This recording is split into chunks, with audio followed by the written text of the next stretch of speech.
Radio MD. RadioMD.com.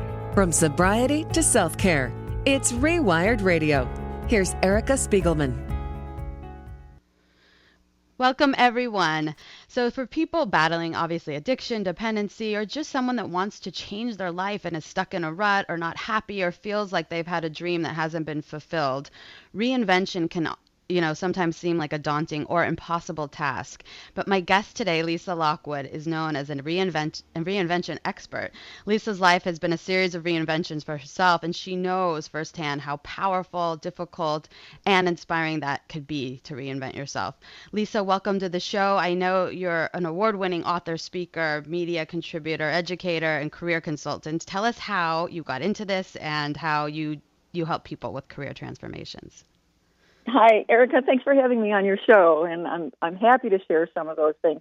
When people first hear the resume, there's this big step back, and people become silent. And I just want people to know that it always wasn't like that for me. I grew up on welfare on the south side of Chicago. I had a father who believed in corporal punishment, where all of us children were beat every week. I had siblings who were high school dropouts and sisters who were teenage mothers. So it wasn't an environment conducive to having success by any means at all. But one of the things that I always adopted was pursuing education, reading, getting consumed in a world that was outside mine. And I'll tell you, one of the catalysts for that is having a great peer group, because even though I was in that social setting, and they say that it's like a fish in a dirty tank, so to speak. Granted, there was a lot of love for my mom and our siblings and that sort of thing, but to aspire and to make something of yourself, that was not there.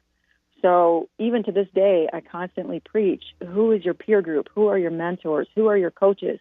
Find those people. Be around those people. Adopt some of the qualities that those people have, because we see it from afar. And even if, let's pretend that you don't have access to those people. People, for instance, who say, I love Tony Robbins, or I love Richard Branson, or I love Oprah, et cetera. I want them to be my mentor. They don't necessarily have to be there guiding you and holding your hand. Just read, just watch, read their books, watch their videos, go to YouTube, et cetera, to allow yourself to get inspired. And again, as I said, just adopt some of those principles along the way. So fortunately, early on for me, I had that peer group. I had a best friend who was extremely intelligent, who studied quite a bit, and it rubbed off. It definitely rubbed off. So that was the beginning of it all. That was the initial aspiration to have a passion to do better in my life. Right. And I hear this sometimes, that people say, like, your success is the average of the 5 people you're around, or the 5 people that are in your life. Right. Oh, and I think you bet. That's such a wonderful and important imperative tip for people to hear out there, that, like you said, the energy you're around. If you're around toxic energy or negative people, or people that aren't into evolving or growing in life, then that may, really hinder your growth. So it absolutely does. Yeah. And if I could just fast forward, instead of giving the whole Lisa Lockwood story, it's not about that. Fast forward to when I was a police officer, and I had to deal with people from all walks of life, certainly, from gangbangers to street people to addicts to victims of domestic violence. The list went on and on. So, I'm dealing with the part of society that we don't like to look at, that we don't want to mention, that we just want to close our eyes and walk past, et cetera. And there was always this common thread. What was missing in their lives? What was missing that got them to the place that they are? And I believe that every day starts anew. So what? That was your past. Embracing the new you, the new potential of you, the new image of you is about what it is. Because even right now, I teach, as you had mentioned, I'm a professor. I teach success strategies along with police courses. But in those classes, it's always about, what have you overcome in your life already? Reminding people that they have overcame some obstacles, and what did they do to get there? Because they forget some of the wins that they have had in their lives. They forget that they've had some successes, and only focus on the terrible, and only focus on here I am, woe is me, I'm getting evicted, or I have an addiction, or my spouse left me, or my children don't talk to me, on and on and on and on. And the underlying thread of all of it is that people want to feel noticed. People want to feel significant. When they don't feel noticed, they don't feel significant, they don't feel appreciated, hence the addiction starts, hence the bad behavior, hence being with peer groups that are not going to shape us in a positive way. So how does one do that? I mean, certainly in Rewired, which I'm so glad that you wrote a book like that because, obviously a lot of people address the addiction itself. What is the addiction? And we know, people that are on drugs and people are on alcohol, that it is a disease, et cetera. But what's the underlying reason? What got them there? What was the fear? Right. And the way that you combine the spirituality aspect of it, the personal development, the emotional part, people don't want to tap into that part of their world. They don't want to knock on those doors because they're fearful of bringing it all back again.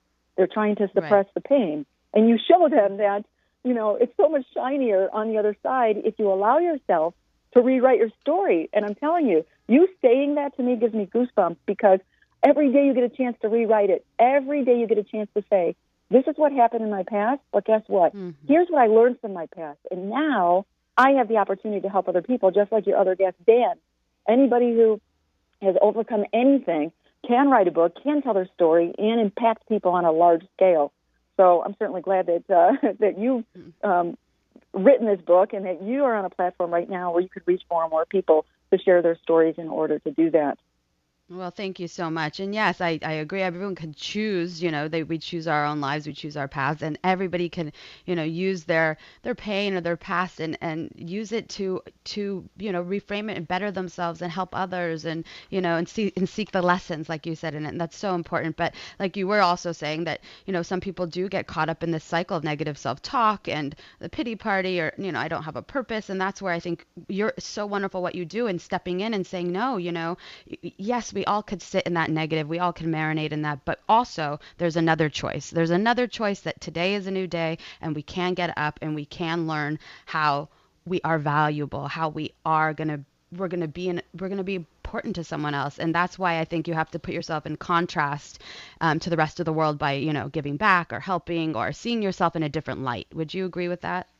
Oh, 100%, 100%. And one way that I help people with getting leverage on themselves. And this quote I love so much. It's by M. Scott Peck, and it says, "The truth is that our finest moments are most likely to occur when we're feeling deeply uncomfortable, unhappy, and unfulfilled. Because it is in those such moments propelled by that discomfort, we're likely to step out of our rut and start searching for different ways or truer answers." And think about it. People who have a diagnosis all of a sudden of a tumor, of cancer, people who have a health issue or a health scare, all of a sudden, lifestyle change. They're at their deepest pain, and now it's a renewed life. I've got to make new decisions. So all the way to somebody who's on a street corner who's an alcoholic and a certain person happens to pass them and have a conversation, it could be in that moment that their life changes. So the potential is there every single day to completely shift your life. It's right now, if you're listening and you're completely unhappy and you're depressed, unfulfilled, uncomfortable, just know tomorrow is going to be better. Know tomorrow, or even right now in the next hour, is your opportunity to make a change. So that's where the change happens. Not when you're super happy, because you're just going along with the status quo. It's in those dark moments. Lisa, you said it. You couldn't have said it better. And that is absolutely the truth. And I'm so happy to have a champion out there like yourself helping people and speaking this truth, because we all need to hear this and we all need to be reminded. So I want everybody to know where to find you. You can go to lisalockwood.com, correct? And that's right. Yep. And your book is Reinventing You, the 10 Best Ways to Launch Your Dream Career. And then we have another book that we'll get into the next segment, Undercover Angel, From Beauty Queen to SWAT Team, A True Story. Thank you, Lisa, so much. You're listening to Rewired Radio on Radio MD. I'm Erica Spiegelman. Have a wonderful day and stay well.